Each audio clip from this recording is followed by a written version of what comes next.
नमस्ते. नमस्ते. नमस्ते. नमस्ते. मी जगन्नाथ शिंदे,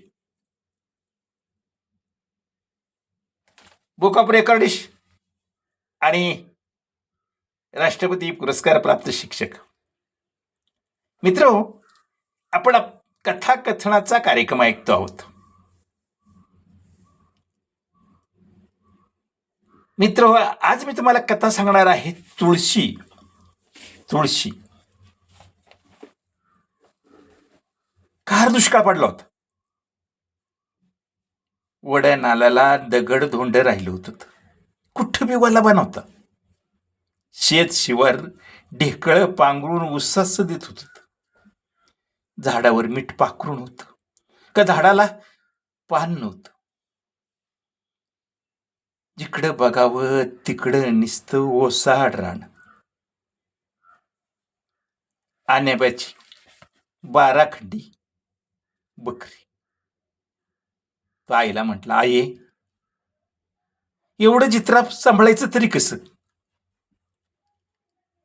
मी परमुलकाला जातो.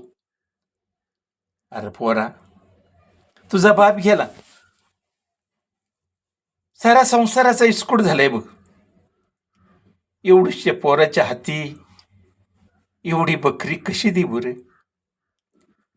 आत्या, मी आहे बरोबर, तुम्ही नका त्यांची काळजी करू. तुळशी बोलली. ही निघाली सकाळी.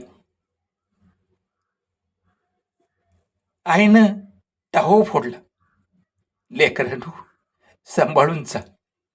आपण धनगर माणसं, शब्दानं शब्द वाढतो. कुणी वाईट वंगाळ बोललं तरी मनाला लावून घेऊ नका.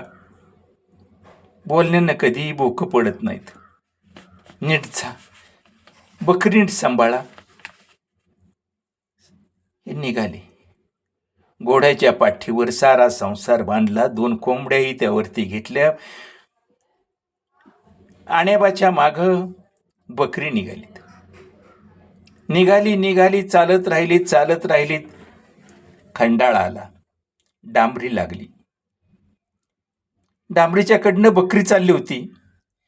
येणारा जाणारा गाडीवान म्हणत होता, हे धनगरा, अल्ल्या का तुझ्या काही गुडघ्यात मेंदू आहे का? हक्कल तिकडं. कुणी काय बोलत होत. बोलण्यानं भोकं पडत नाहीत. आई म्हणाली होती, कुणाला उलट बोलू नकोस. बकरी निघालीत. सुरूरला आली. तिथनं वाई रस्त्याला लागलीत. जाता येता माणसं काय बाय बोलत होतीत. पण आई म्हणाली होती, बोलण्यानं भोकं पडत नाहीत. कुणाला उलटून बोलू नकोस. निघालीत. सूर्यदेव डोंगरावरती उभा राहिला. तुळशी, काय हो, पाय दुखतेत नव?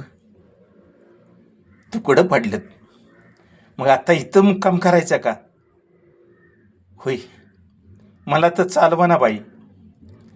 वड आहे इथंच, पाणी आहे इथंच, आपलं हे करू. आण्याबानं घोड्याच्या पाठीवरचं सारं चंब गबाळ उतरलं. वाघर बांधली.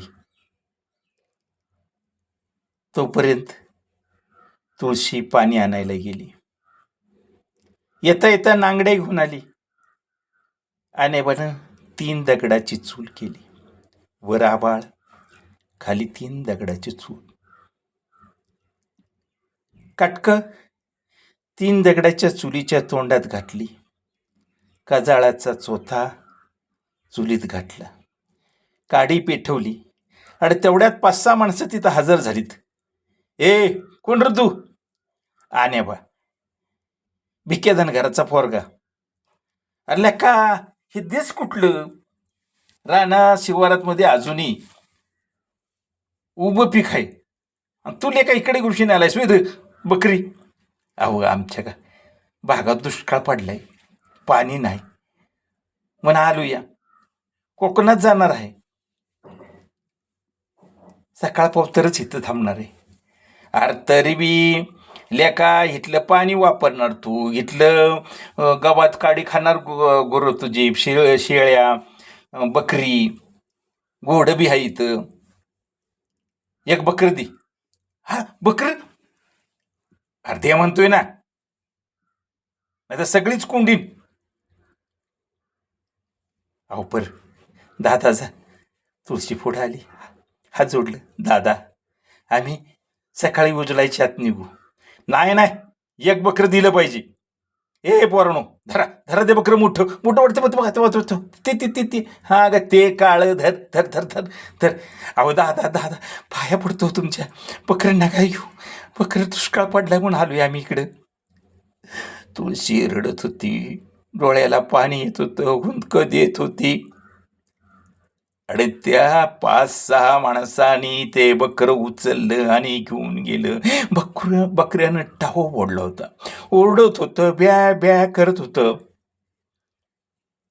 पण त्या 5-6 माणसांनी धनगराचं बकरं, तुळशीचं बकरं घेऊन गेले होते.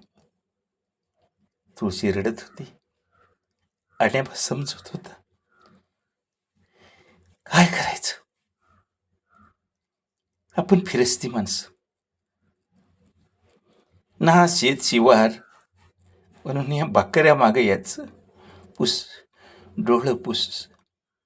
दोघांनी हात पुरी रात राशी बसवून काढली.